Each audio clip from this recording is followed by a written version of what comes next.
Hi, all both of you. It's Sonia here. Welcome to my live stream. So I'm just gonna wait a little bit until some more peeps show up. What am I sitting on? Never mind. Never mind that. So hi to the next person who showed up. Hi everybody. In my last live stream. Oh, sorry. Now I've learned to share my stream before I start talking, but I keep forgetting to turn off the sound. So in my last live stream, the subject of HRT had come up. Let me just fix this. Oh, that was no, it wasn't. Was it my live stream? Oh, hi Holly, how are you?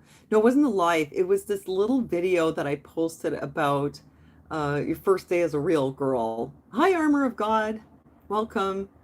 Which was just me as a woman being like, hey, why is it always about makeup and clothes and shopping online? Like, that's not my life. I think for a lot of us, maybe most of us, after you're maybe about 18, it's not it's not all about your hair and your lashes and what you bought. I mean, realistically, we're hardworking folks, us women folk. We work all day and we take care of a lot of people, and we have a lot of responsibilities, and we're not just flouncing around trying to look pretty. I mean, bonus if we do, but that's not the purpose of our existence. I guess after a certain age anyway. It's not the focus. So anyway, I made that little video. Hi Firefly, hi MC. And so we were, having a little chat while that thing was going up, and some people asked me about HRT, actually, knowing my age and what I've been through. And actually, this video is basically dedicated to Bella, who was asking me about HRT. That's hormone replacement therapy. Now it's funny because I don't know if you guys know this, but like I've been on YouTube since 2009, and way back in the day, before like this whole trans thing was such a big topic, like people weren't paying so much attention to it. People used to sometimes ask me if I was a dude or a girl. I'm not kidding. I am definitely a woman. I have actually even given birth. I'm 100% female. I don't have any kind of things. And at the time I was like, what? That's so weird. Why would you ask me that? And then I realized, well, it's simply probably because I have kind of a square jaw and like kind of a strong chin for a woman. Just that alone, that's how high the bar is. That's how high it is. You got to look a certain way or people start questioning you. Yeah, they seriously did. And if you saw my body, I mean, come on, like I don't look like a man at all, but I didn't even know, like seriously, this whole transgender thing wasn't even on my radar at the time. I'd known some people who were trans, but it was like whatever. Wasn't on my radar, and I was like, what's up with this?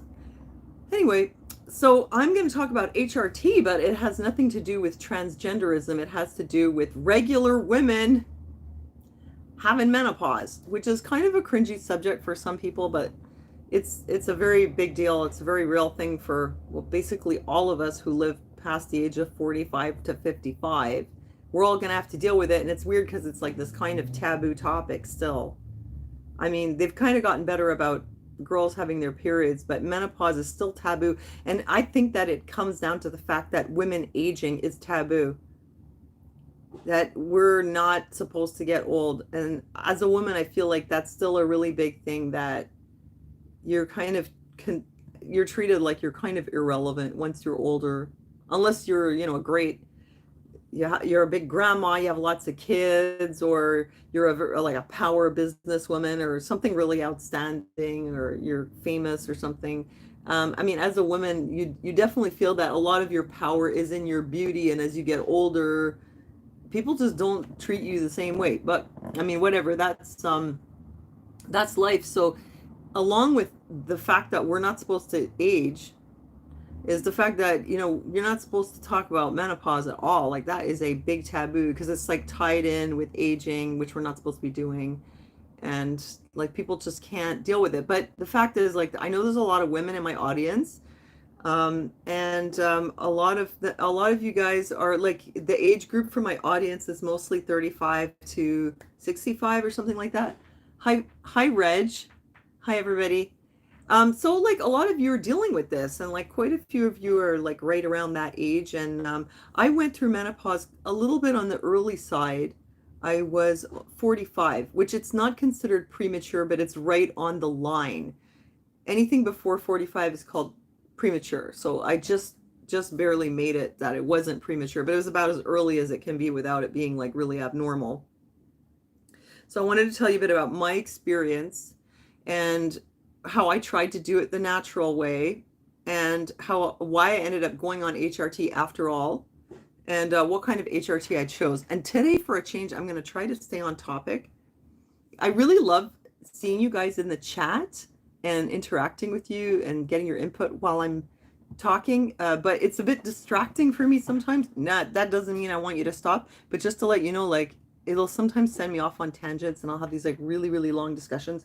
But first of all, I want to try to just get the message out about this. Especially this is for you, Bella. Hoping you're going to show up. So yeah. So you're considered to have completed menopause 1 year after your last period. If you still have a period somewhere in there, you start counting all over again. 1 year from your last period, you're considered postmenopausal. Like that means you're done.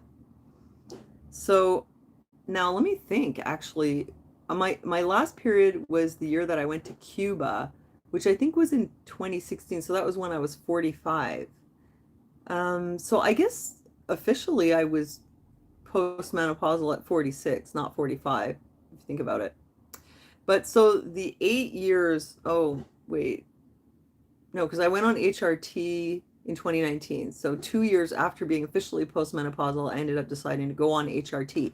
Oh yeah, let me make a note here of the window because that's very important. I don't want to forget to mention the window.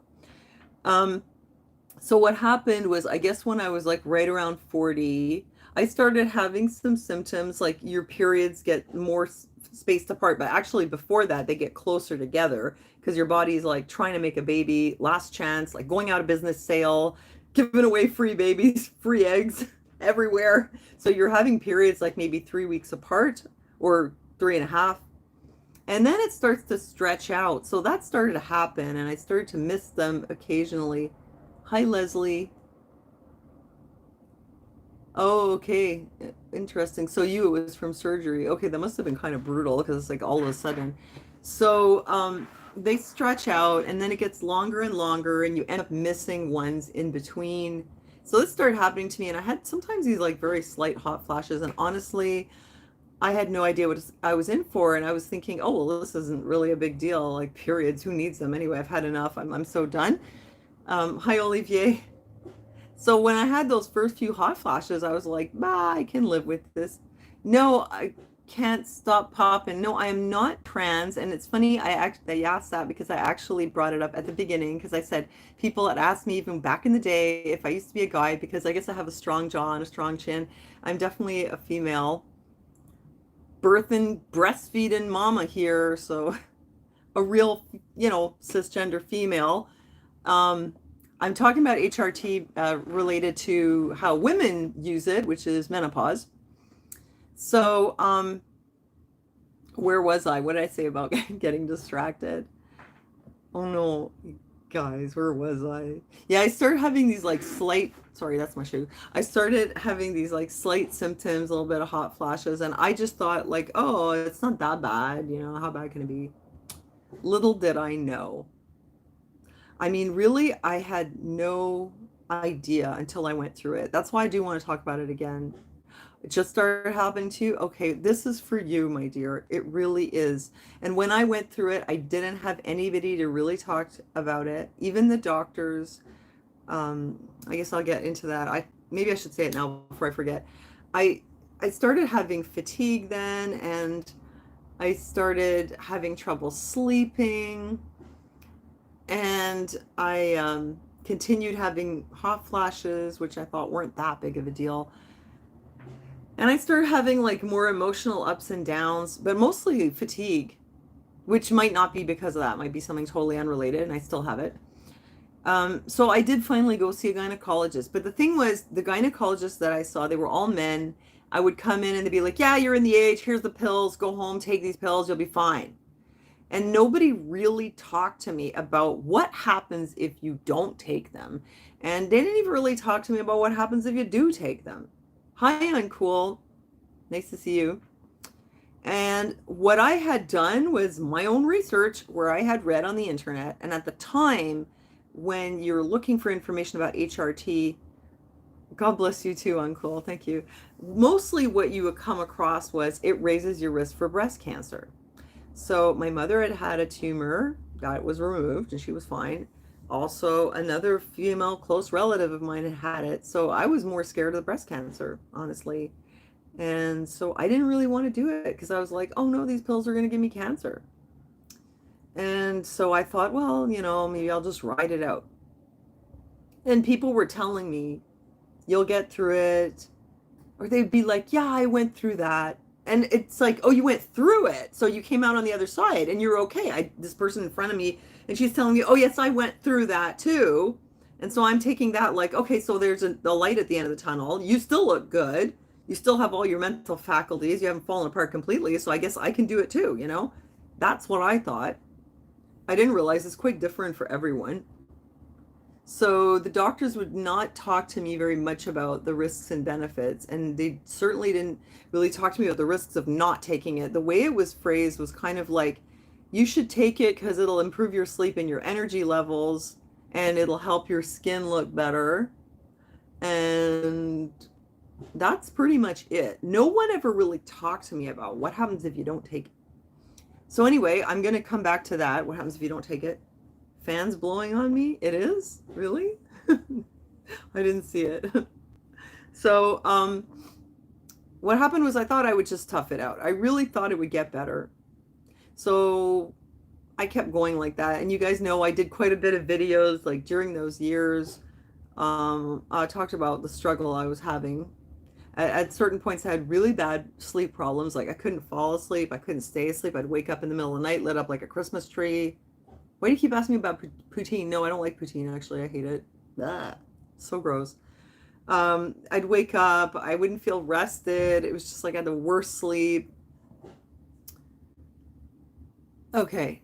And, oh, the fans. Oh, yeah. I don't like wind on my skin, though. Like, ugh. In those years also, like my sensory issues got worse. I couldn't be in a store for very long at all the noise was getting to me. I was like hypersensitive. The noise, the lights. I started having a lot of like emotional swings where I would feel really sad and depressed, like, and it would come out of nowhere. I'd be walking down the street and I'd get hit, like I felt like I'd been stabbed in the chest with a horrible feeling. I just read that there was the person in the chat. I just read their name properly, and it's can't stop pooping. I thought it was can't stop popping, and I was like, oh, you mean like popping and locking? I didn't realize that it was something like dirty.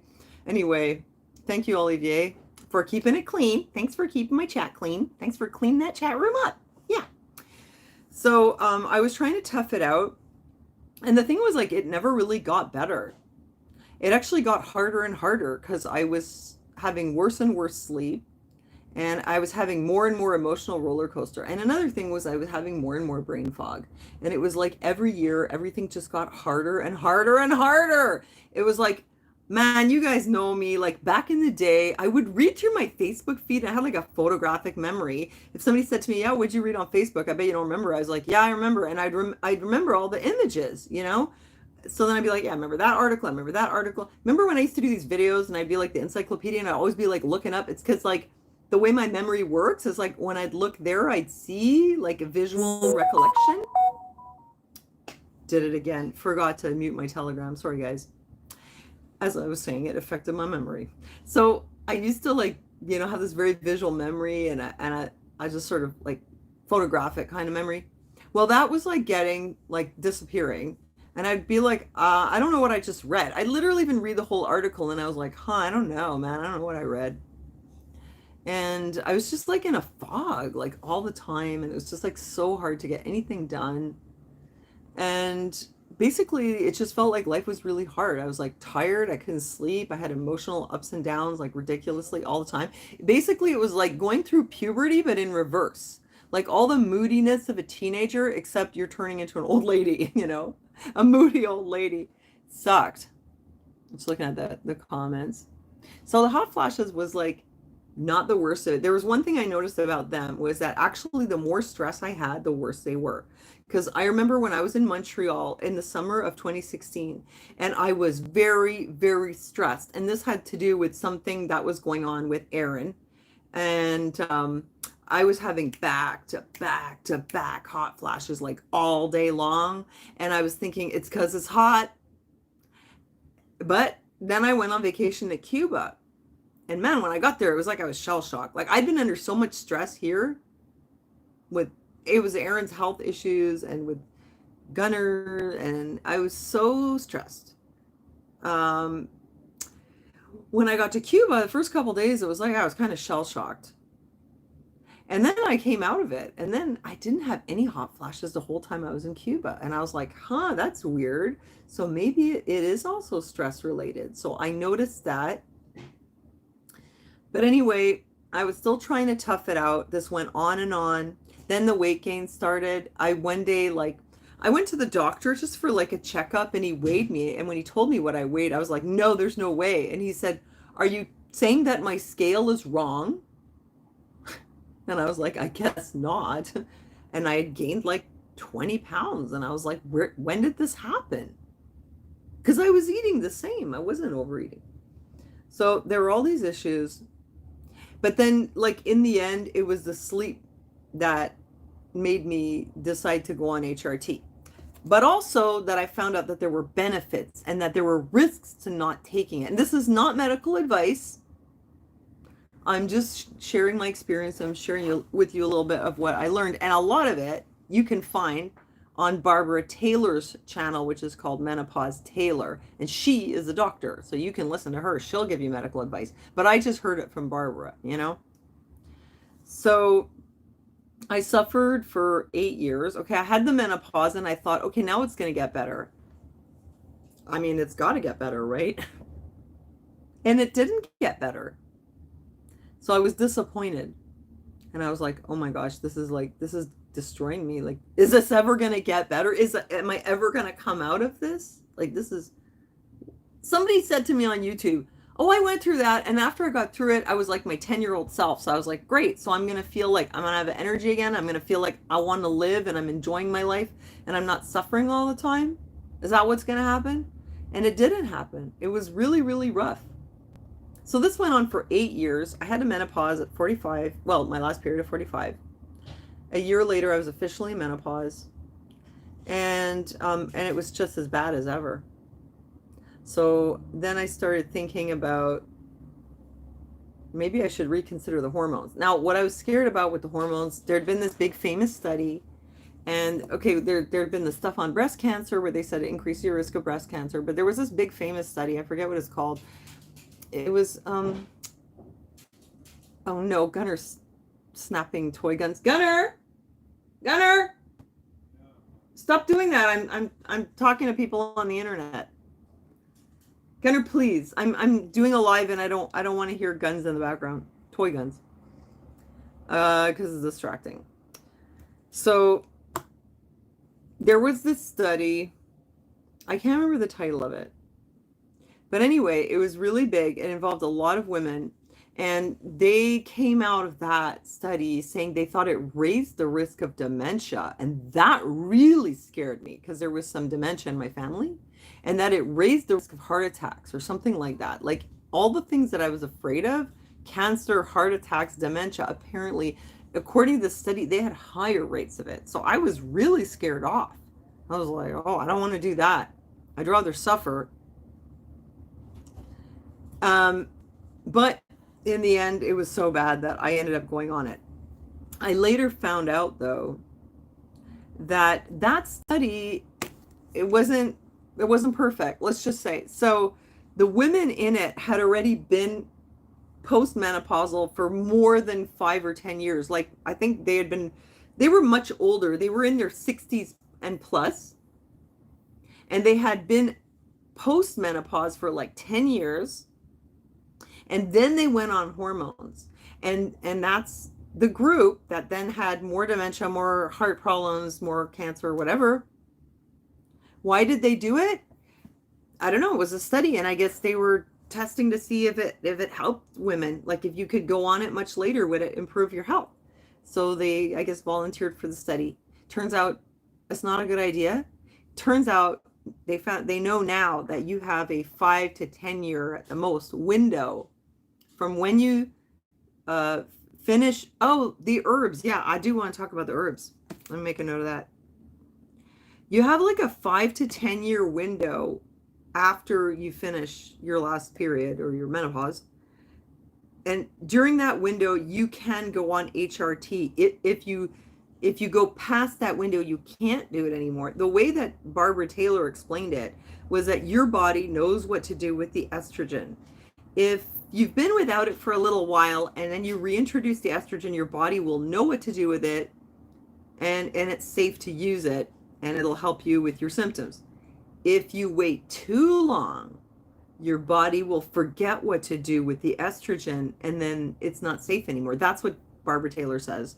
She said it's like if you're in a race and you've been out of the race for X amount of time, you can't come back in the race and run anymore.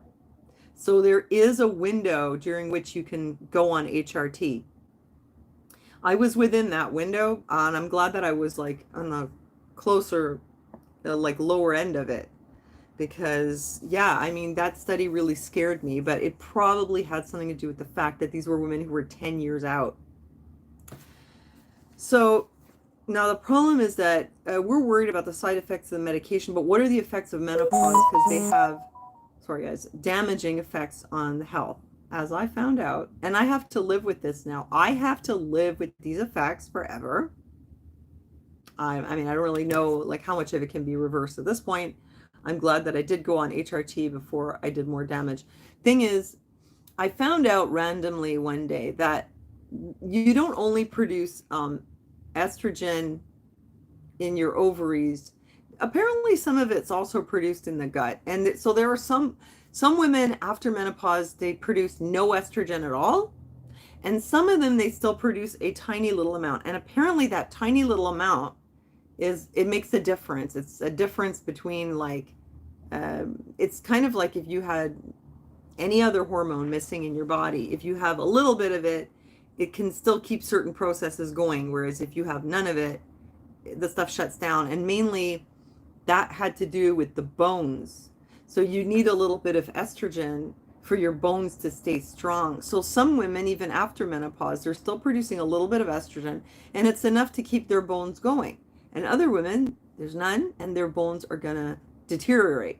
So one of the risks of going through menopause, like I did with nothing at the time, is you will lose bone mass. And I was in peri for like, what, 5 years, and then 2 years post. And I have osteopenia now. I had a bone scan done finally, and they said that I actually have osteopenia. So that's like what comes before osteoporosis. And probably that's because I delayed the HRT, you know?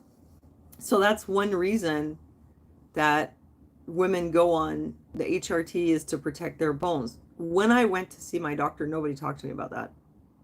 Nobody said anything about bones. I did not know how that worked. Another thing is, this I learned from Barbara Taylor as well.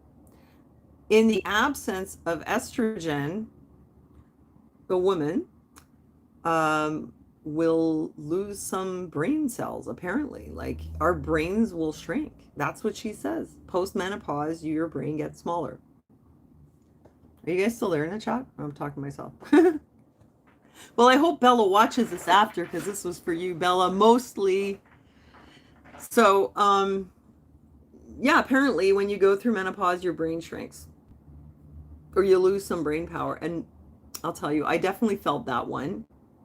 As it so happens, before menopause, I had a really, like, pretty sharp brain. Like, I had a really, really good memory. better than average. I had just a really, really good memory.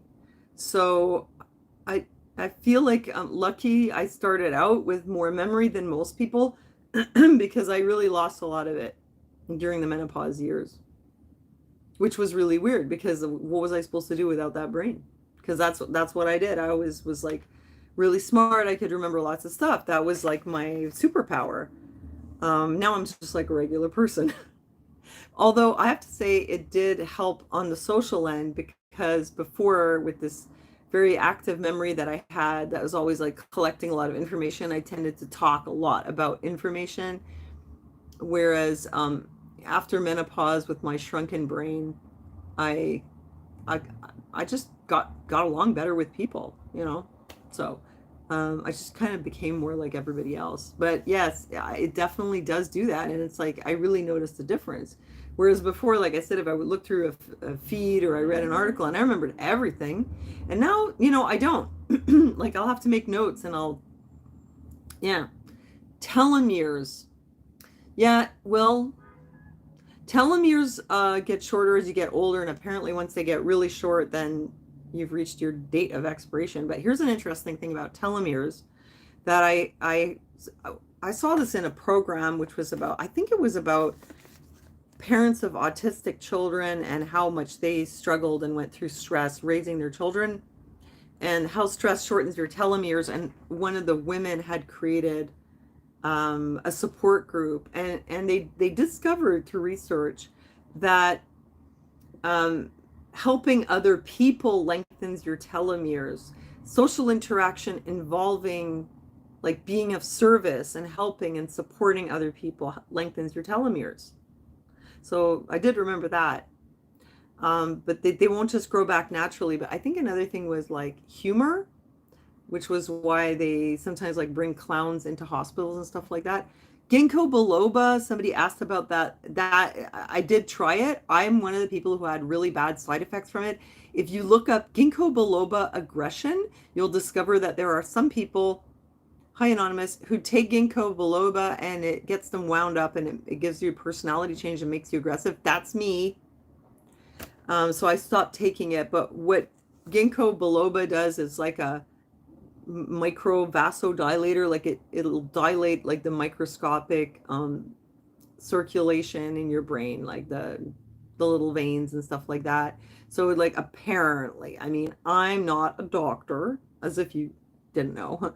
But if you Google it and you look at what does ginkgo biloba do, I think it improves the circulation in your brain. So it can help, like if that's the problem, I guess it helps. I mean, what do they say about ginkgo?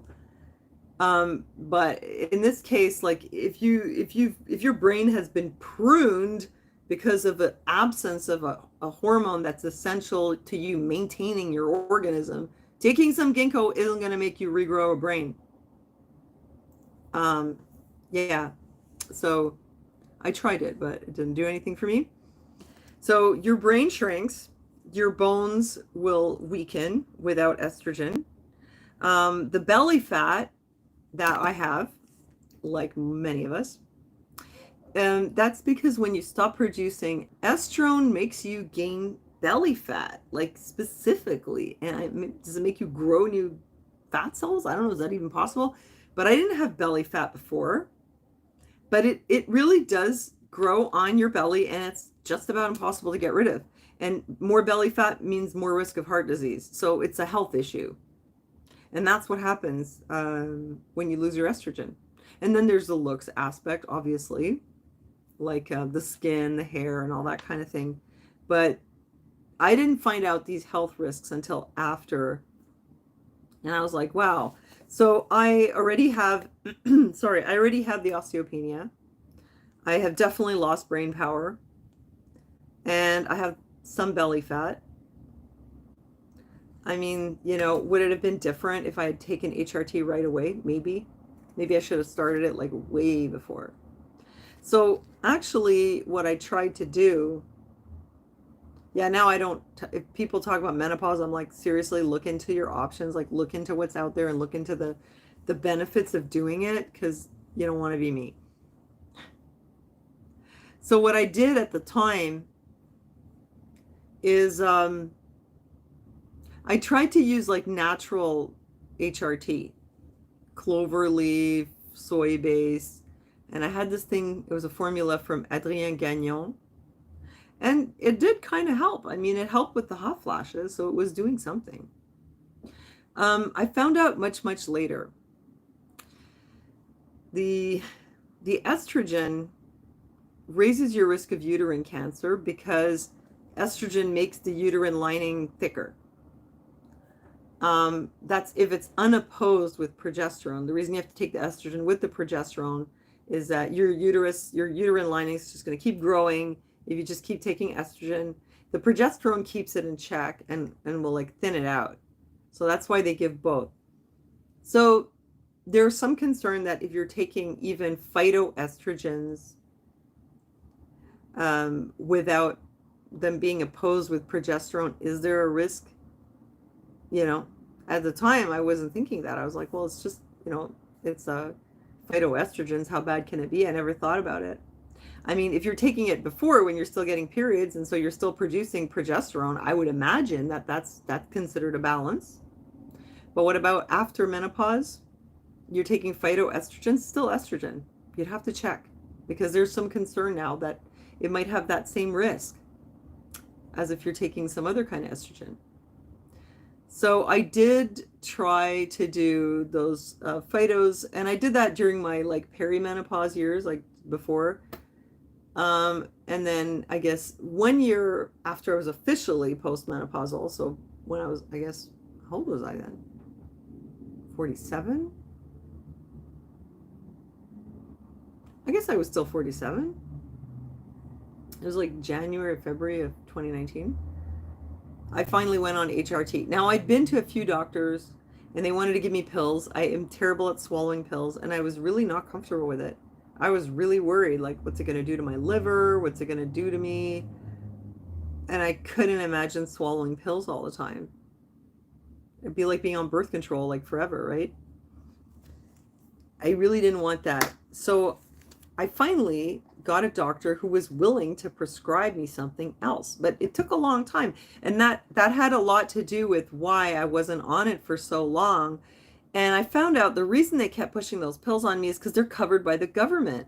I didn't know that. They didn't tell me, well, this is what we prescribe because it's covered. And that's why we're recommending this one. Nobody said that. They weren't like, well, here are your options. It was like, well, this is what we give. Here you go. On your way now. Finally, yeah, clover leaf and those things. Yeah, that's it. It was like a formula like that. It didn't make me sleepy. I still had horrible sleep the whole time I was taking the phytoestrogens and whatever. I still had terrible sleep. But I think I was also like really burnt out. A lot of it was just stress from like raising my son who's on the spectrum and who's having a lot of trouble with school. So this was like a whole big thing all the time at school with him.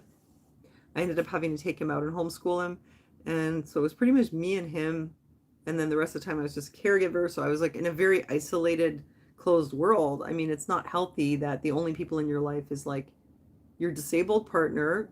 I mean, no offense to him for being disabled, but just the point being that I'm partner caregiver. So it's your partner, your child who has special needs, and your mother who has Alzheimer's, and just these three people. And the only time you get out of the house is on Sunday when you go to church. I mean, that was basically it, man. I mean, my world was, it was a bit like during the COVID lockdowns. So I think that it really took a toll. I'm not superhuman, turns out. You guys were like my only like contact outside world, basically, for the most part. No, I didn't have a hysterectomy. No. I just had menopause, just regular old menopause. Mr. Psoriasis. I hope your psoriasis is okay. So anyway, yes, like the stress probably had something to do with it, but whatever, that might have made it worse. But in the end, I couldn't deal anymore. And I was very, oh, hi, Miss Clementine. How are you? I was just like destroyed. I mean, I was so burnt out. I was like really not happy. I felt like it was hopeless. Like I was feeling like, oh my God, like the stuff in my life, it's more than I can handle. Like, how is this ever going to get better? The stuff with my son, my partner's health issues. And I was like, I don't know. I guess it's the isolation. But anyway, sorry, guys. Sorry for all that. I need a throat clearing. So I finally, I was like, yes, okay, I want to get on HRT. And I finally found somebody who was willing to kind of do it my way. I mean, at this point, I guess I'd found a lot more information on the internet, but also this doctor was willing to give me something other than the government pills. So this is what I got. It's called estrogel. Oh, I can put it on right now. I haven't put it on yet today. So I actually really like this because I don't have to swallow a pill. And usually you use 2 pumps, but I just use 1. I guess because I'd been without it for so long that, you know, when I started it, it's supposed to be 2 pumps, but I took 1 pump and I started feeling better right away. No more hot flashes. Like, you rub it into your skin like that. I usually put it on my legs, but you can put it on your arms too. It's so much though. Now I feel like there's too much for this arm. I have to spread the love. I have to put it over here too. But yeah, like, you just put it on like that and you just rub it in. I mean, how easy is that? Because, man, I hate swallowing pills. The thing is, though, I'll tell you, like, after a while of rubbing this stuff on you, it does start to feel like a bit of a chore. Like, I'll get in bed and I'll be like, oh, I forgot to put that stuff on. Then you gotta put it on and rub it in. For a long time, I didn't realize you have to actually properly rub it in. And I was, occasionally I was still getting hot flashes and I was like, what is up with that? Do I need more? And so, like, I'm still just taking 1 pump. So that's it. Like, that's how easy it is. The only thing with this, you have to be very careful because, okay, I just rubbed it on my arm. Now it's on my hands. So I do have a boy in the house. So I have to be very careful. I don't want to spread any of this to him. So usually if I put it on, I'll wash my hands right away. And I wash my clothes separately from his. I don't do our laundry together because it's probably in my clothes and I wouldn't want to get it on his clothes and, you know, what's going to happen to him. Obviously that hasn't happened. But yeah, you have to be careful. And they say, like, make sure you don't transfer to other people. But that's pretty much it. So luckily I got that. And then I got this also, Prometrium. This is bioidentical, by the way. Estrogel. It's considered bioidentical. Funny, I thought, like, yeah, okay, so there's bioidentical, but apparently there are some, like, straight up chemical pharmaceutical ones that are identical to the bioidentical ones.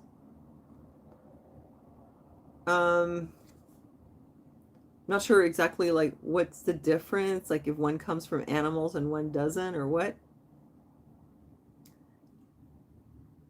Hi, Mia. Hi, Anonymous. But anyway, apparently some of the ones that are out there on the market that you think, like, oh, they're like pharmaceutical. They're pharmaceutical, but they are bioidentical. So it's not like you have to go to some, like, natural doctor to get bioidentical. I was surprised. And this one, Prometrium. This is progesterone. Crazy thing. When I got these, they said 2 pumps of this every day and 1 of these every day. And they want me to swallow it, but I don't like to swallow pills, so I put this in the Barbie pouch. I'll tell you, that's where it goes. You don't have to swallow it. You can put it in your Barbie pouch. Whoop, and done. So apparently it's also quite effective. So they were telling me 2 of these every day, 1 of these. But if I use this one every day, I get horrible cramps. And I feel like I'm on my period all the time. But it's, like, really, really bad. I realize it's too much. So I use 1 of these every other day. And this 1 pump every day. Sometimes I think maybe I should use 2 pumps. Maybe I'll rejuvenate. But I can't be bothered. It's a lot of slathering, you know. So that's pretty much the regimen that I've been on. This stuff, man, let me tell you, Leslie, let me tell you, The first time I popped one of these in my Barbie pouch, I did it right before bed and I passed out. Like I had not slept like that in years. I slept for 8 hours. You know the kind of sleep that you have when you're a teenager where you fall asleep almost before you hit the pillow and you wake up the next morning and it's like you slept like a bear, like the deepest sleep. I mean, I hadn't had that. MC, yes, I see the comments. Well, no, I see your comments now. Like there's not that many comments. I see them right now. I read the comments under the videos after, it's not hard these days because like almost nobody watches my videos, so it's not a lot of comments for me to keep track of.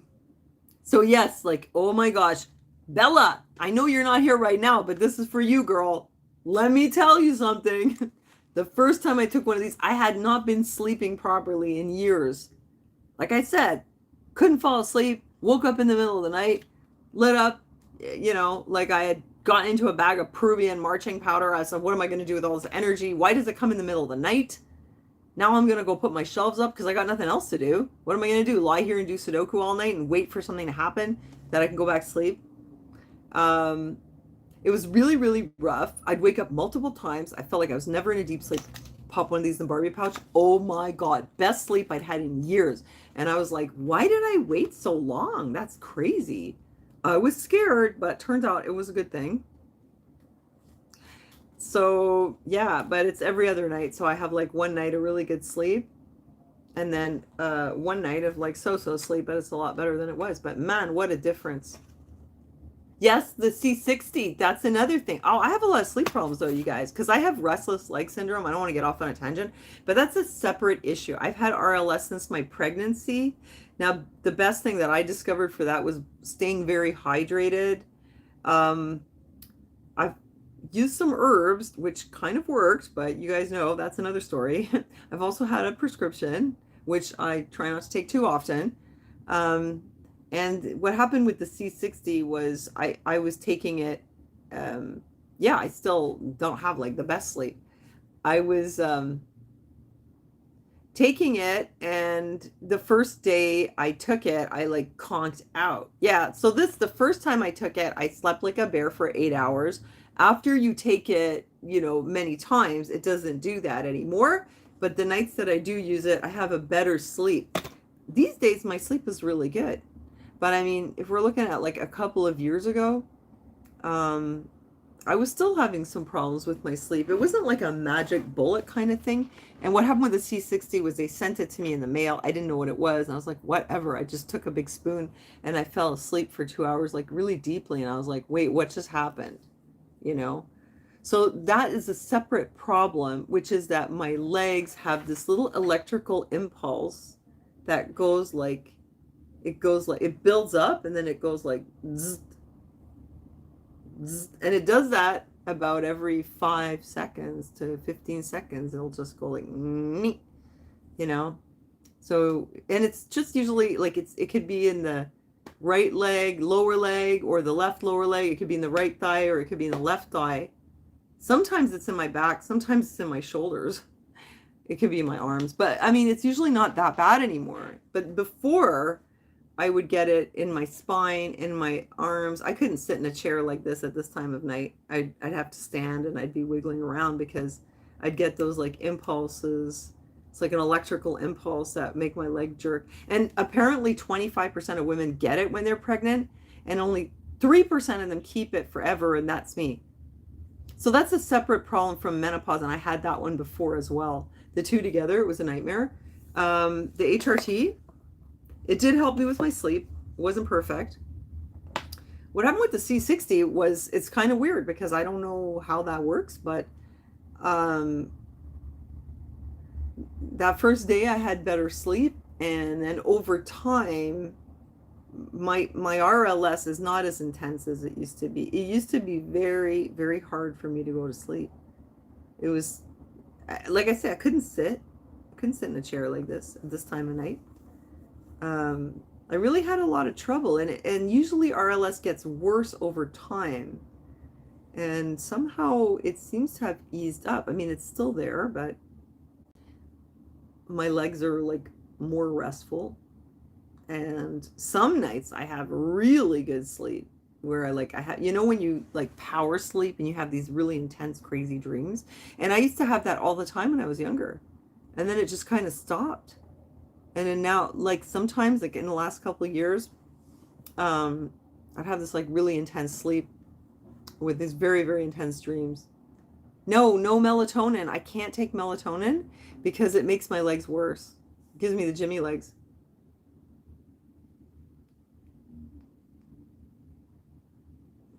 The hair, menopause hair, I mean, it seems to have stabilized. Like you guys have videos of me from before. It was thicker. It's, it fell out like in the back here. It's still kind of like that. Like it's thinner right here, unfortunately. I showed you a video. I even tried not washing it only once a week for 2 years. And it didn't make that much of a difference, to be honest. It's less frizzy though than it used to. When I used to wash it all the time, it was frizzier. Now it's like kind of smooth and shiny. But as far as the thickness goes, look in the back, like it doesn't grow. Look, it doesn't grow longer than that. But what can I do, eh? It's kind of crazy. Eh? It's like there's just this like patch here where it just won't grow longer than that. And also here, I've got like patches. Wait, this one is no. Wait, I know there's hair up here that's like, maybe it's this? Yeah, it's shorter, but it's not layers. You see that? Well, it's longer than it was. My hair did get better though. I mean, you guys have seen it. Sometimes it looked really bad. Once somebody said that I looked like I'd been left in the trunk of a car and covered with leeches. Like, you said, like, what happened to you? Yeah, I lost hair. Oh, thanks, MC. I did. My hair seemed like it was falling out. It's gotten better though lately. So, I mean, you guys know I've done a few things. Like, I mean, for my health, I do also the LPG all the time, the LPG massage for my legs, circulation, lymphatic drainage, skin toning. I do it on my face. I don't do it so much on my neck though. And you know what I noticed?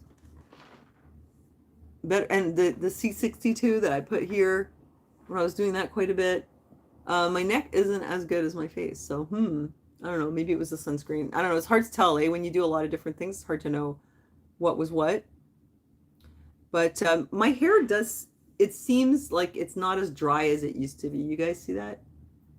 Go look at my older videos. Like there were times where my hair is just, I thought I looked like I just crawled out of a grave. I mean, seriously. Like I scared myself. Iodine deficiency, yeah, eh? Well, apparently it's really common. A lot of people have it. Thanks, Mia. So basically, yeah, I don't want to give medical advice. I'm not allowed to. But if my girlfriends tell me that they're going through menopause and they're like, oh, I just want to do it naturally. And I'm like, oh my God. Well, listen, if it doesn't work out, there's no shame in going on HRT. There's no shame in it. And what it really helped with right away was the mood swings. That helped a lot. And the hot flashes immediately. The sleep, yes, it helped with the sleep, but I still had sleep issues like I just explained. The weight, here's a funny thing though. I've seen this, that there are studies that women who go on HRT right away when they start their perimenopause, they don't gain the weight, the belly fat so much. So it kind of stabilized. Yeah, I take omega-3s, but I'll take like a big spoon like a couple times a week, I'm not very disciplined with like the pill regimens. Yeah, apparently if you get on the HRT earlier, it'll like stabilize the whole belly fat situation because it's really like, what the heck? And now I'm on intermittent fasting, 16 hours of fasting a day. And I've kind of gotten used to it. Like I can sleep now, whereas before, at the beginning, like the first couple of nights, I felt like I was going to bed hungry. I can go to sleep now. I don't feel so hungry, but I have to drink tea in the evening. Otherwise, like it's really hard to get through. And then in the morning, like by about 10 o'clock, I'm like hungry to the point where I'm distracted. I'm hoping it's gonna get better. It's been like a couple of weeks now. weightlifting, yeah, and I was doing weightlifting because I was thinking, well, if my bones are thinning out, I should be doing weightlifting, but now I have this issue with my spine, so I want to be careful. I'm not sure what I should or shouldn't be doing. But yeah, I wanted to give you this little like talk about my experience and why I ended up going on it. I mean, there's no point in regretting the past, regretting what you did or didn't do. You can only learn from your experience. But if I had to do it over again, I would probably go on HRT a lot sooner. I'm just looking at your comment there. Anti-parasite herbs seem to mood swing. I used to do this parasite cleanse with Artemisia absinthium, which I still do it. Like, actually, I don't know if I'm allowed to say that, but like I have like issues with relapsing depression since I was very young. And I had come across these studies where they used Artemisia absinthium for Crohn's disease, and they discovered that it also helped people with their mood. And it's my personal hack, and I'm not saying that you should do this, but I discovered it sort of accidentally because I went to do the parasite cleanse. So it was Artemisia absinthium, black walnut, and what was the other thing? Clove. So I did the 3 and I felt really great. And then at some point, I don't know, I did it, but, or was it after I read the study or not? I'm not really sure. But at some point, I kind of realized that it was the Artemisia that was giving me some kind of a mood boost. And the last time I had really bad depression, like for me, it like comes on suddenly. And I discovered, okay, I'm on a tangent, but maybe this is like related. Well, anyway, I mean, I might as well just tell you. So it turns out that like I noticed that I get this depression when I get sick, and it could be a cold, it could be a flu. I didn't get it when I had COVID, but I did get panic attacks after I was over the COVID. I started having really horrible, like intense panic attacks back to back, sometimes like 10 in a day. But anyway, that was a separate thing.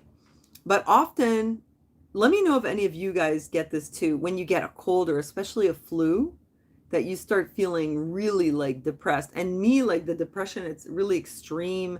I become really obsessive about really bizarre topics, like usually rabies, actually, and just feel so bad. And the depression, I feel it like as if I've said it to you guys before in my videos, I feel like I'm poisoned with sadness. It's like I feel it running through my veins. Like people will say they feel it here, like, and I had felt that before, like it's something stabbing you in the chest, but this was like, I felt like it was in my veins, and I would feel it in my legs and especially in my feet. I felt like I had sad feet, and I was like, that is so weird. And I remember I had done this live last year, I think it was last year, and it was the one where I was talking about basically abusive relationships. And I finished that live, I walked away, and it just like infused into me, and I was like, what is this? And at first I thought it'll go away in a couple days. Okay, you too, Mia? Interesting. So I thought, oh, well, it's gonna pass, it's gonna go away. And it didn't go away. And like after 2 weeks of feeling horrible, I mean, I felt like I had taken a poison pill that made me depressed like instantly, and it was just suffusing my entire body. I had sad feet. I felt terrible. And I remembered that in the past, this happened when I would get sick, and I think I had a slight cold, and it really happened badly when I had the flu. Well, I had discovered that the Artemisia absinthium helped me. Now, I don't know how it's related. I don't know why, but within 4 days of taking it, I can kick this out of my body. That's me. If I've taken the sad pill, the poison pill, and I have sad feet, and I've got this weird feeling all over my body, 4 days of Artemisia, and it's like, boom, it's gone. Now, I mean, it might not always work for some things, but I mean, that's just me. And I discovered the reason, sorry, I'm like reading the comments at the same time. The reason that I get this terrible feeling of depression has everything to do with inflammation. And well, Mia, it was a parasite cleanse kit. They're on the market and they're legal and people take them all the time. And for me, it really helps. I mean, right now I'm not depressed, but I just found it by accident. And that's my go-to at this point. It's like a side benefit, I guess. It helps me. So yeah, so the thing is that when you get sick, you produce these like interferons that help your body fight off the illness, but they produce a lot of inflammation also. And some people respond to this inflammation with psychiatric effects. Like that's me. And there was even this treatment for hepatitis C at one point, which was like a kind of interferon treatment. And people had psychiatric effects. I mean, I don't want to say too much because I'm just afraid I'm going to get sent to the meat grinder. But I know someone who did it who had like permanent psychiatric effects. He's walking around outside talking to people who weren't there and stuff. But I don't know if it's because of that. But he did that treatment and he developed a serious problem. Disclaimer, I'm not saying it's because of that. I don't know what the rules are now. You're not allowed to say. But he developed schizophrenia. And apparently he wasn't the only one. Like, so anyway, interferon and the inflammation that you produce in response to the interferon can trigger. So like you may have heard there were some studies that said that depression was actually an allergic reaction to inflammation. Like just Google it because there had been some talk about this a few years ago. So it's possible it's related. Well, for me, it's usually connected to when I get sick. It's the weirdest thing. And even if I'm very, very, very mildly sick, but there's like, it produces all this inflammation and it just literally comes on overnight. I don't know how the Artemisia factors in, but for me, it helps. Parasite cleanse. Maybe that's the worms. I don't know. But anyway, so that's, that was a separate thing.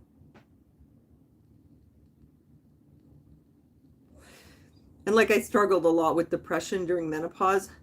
But that was hormonal depression. That wasn't the inflammation depression that I get from like when I get sick, But man, I get crazy, man. Absolutely crazy. Absolutely insane. It's like you wouldn't believe what happens to me when I get the flu. The last time I had the flu, I think it was in 2019 at Christmas, and I had people over and I said to them, I was like, sorry guys, I might not be very good company tonight. I feel like I'm coming down with rabies. Or something. Like it was just so I made it through the dinner, and then after that I was just like obsessed with rabies for the next few days. I had a horrible headache and I felt like my brain was going to explode. And then that time what I did was I took the elderberry syrup, which I didn't think was going to work, but I got so desperate I took a big spoon, and then like 3 hours later my symptoms started to go down and I was on the mend. And I did a video about it. I think it was called Worst Flu. Would you say anonymous? Oh, you have mast cell activation? Oh, weird, eh? Yeah, apparently that's like pretty serious. It's really strange, eh? Because like a few years ago, I thought I might have that because I would get like all itchy, like I would get hives all the time, but I guess I don't have it. Might not have been the flu. Yeah, I know. Well, I heard, yeah, there were these studies in Italy. They were saying that something else was apparently going around like the winter before. Yeah, maybe that was it. I don't know.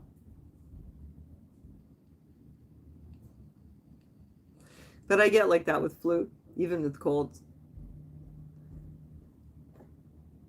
It's just looking at your comments. Indian hemp oil. And it grows hair. I don't know, man. You guys, I've tried a lot of things for my hair. I've even tried onion juice. You ever see that? Those videos where they're like, and it's always these beautiful Indian girls with this long, thick, gorgeous hair because they're Indian. So, I mean, like from India, their hair is like down to their butts and it's super thick and lustrous. And they're like, this is what I use. And they like put onion and some stuff. And I tried it and it smells so bad. It was a deterrent. I did it like twice. And I was like, forget it. I'd rather just have gray hair. I can't handle it. So basically that's it. I wanted to talk to you guys about HRT. I love talking to you so much. I want to know a little bit what's going on with you before I leave. But that was basically it. That was my experience. And like I said, like I had a couple reasons for sleep issues. One of them was the hormones, another was the RLS. A couple of reasons for depression. One of them was the hormones, and another one was it's just me relapsing depression. It's related to inflammation. So it's not always like if you go on HRT, it's going to fix everything. But I mean, I'm glad I did. I'm kind of wondering if I should like do 2 pumps, but I'm just lazy, like I said. I wonder what would happen if I did. But I'm glad I went on it when I did. The rice water. Have you done it, Mia? You've done it. Wait, you said you've done it, and you have the emoji of like the crying face to the side, crying, laughing, LMAO, Lamau as it's known.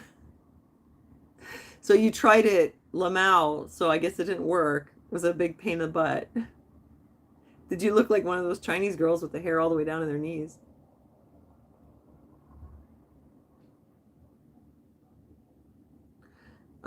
Yeah, I haven't tried the rice water, but I mean, seriously, I just don't have the energy for it, all that stuff. I mean, it's a lot of work. Yeah, that's what it is.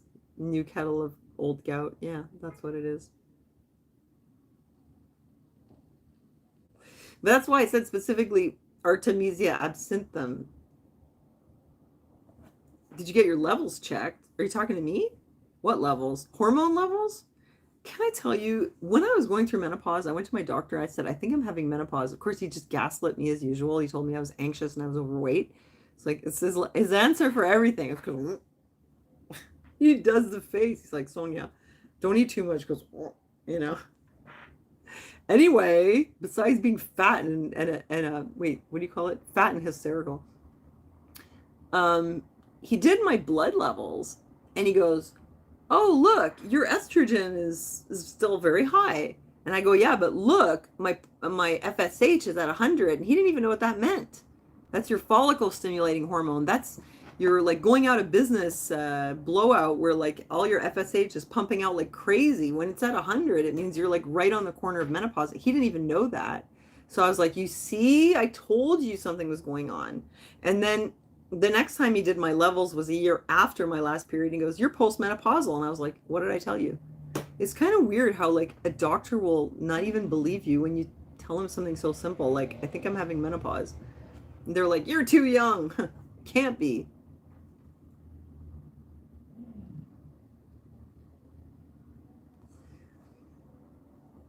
Wait, now I've totally lost track of your comments. Well, anyhow, I really like the Artemisia hack. Like, it really works me. It really works for me. Oh, can you guys please pray for Pam? It's one of my viewers, and she just lost her father. He was like 90 years old, but she was very close to him, and he just passed away. He was a Christian, so I'm pretty sure he's gone to be with Jesus. But it's a great loss for her. I feel really bad for her, and I just pray for her that the Lord's peace will be with her.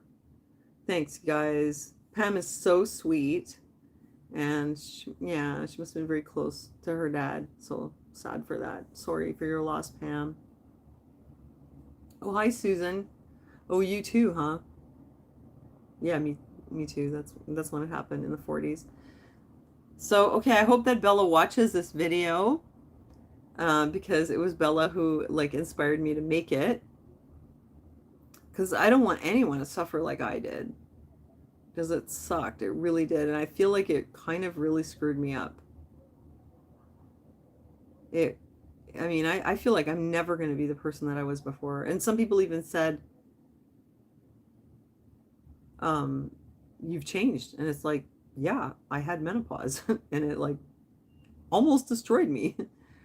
Not quite though, because I'm pretty tough. But yeah, I don't want anyone to go through what I went through. And I felt like some of it was like from all the bad information. It was like people just telling me, oh, you'll be fine, you know, and other people were like, oh, you'll get breast cancer if you do that. And I needed like enough information to really make a good decision. And the information I needed was that if you don't go on HRT, it can cause some serious problems. Like I said, I have those problems now.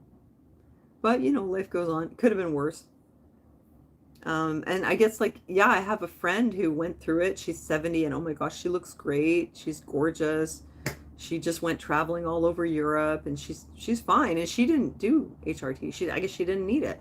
But if you're like me and you're having a horrible time and you're suffering and you're kind of suspecting that things aren't going really well, like don't be shy to get some help, you know? So I guess I'm gonna wrap it up. I have another video coming. Since you liked the one about First day as a real girl, I have another one. I think you're gonna like it. It's just for you guys, just to make you laugh, just to give you the lulls and the lamaus, hoping it'll brighten your day. I'm willing to make a complete fool of myself on the internet just to make you happy. So it's a short though. I've never done a short before, so I'm not sure how to upload it, but I'll have to figure it out. But anyway, thank you so much for joining me, you guys. Always so nice to see you. I hope that this was good information for you. I hope that YouTube doesn't send me to the meat grinder. Yeah, and Leslie, another video of Anita Hit is coming. Yes, just for you and the Anita fans. Yeah, I have like at least, oh, I have several Anita videos coming. I swear at this point, it's like the whole, like my whole like YouTube star or whatever has like long gone. But it doesn't matter though, because like I love you guys and we have a good time here. So, let's just do it anyway. Even if YouTube hates me and they've tried to flush me down the toilet, but I'm still here. We can still have fun, right? And be here for each other. So I guess that's it. I'm gonna go, and I hope that you liked the information. And oh, I love you too. So have a good night, and I'll see you soon. Bye, guys.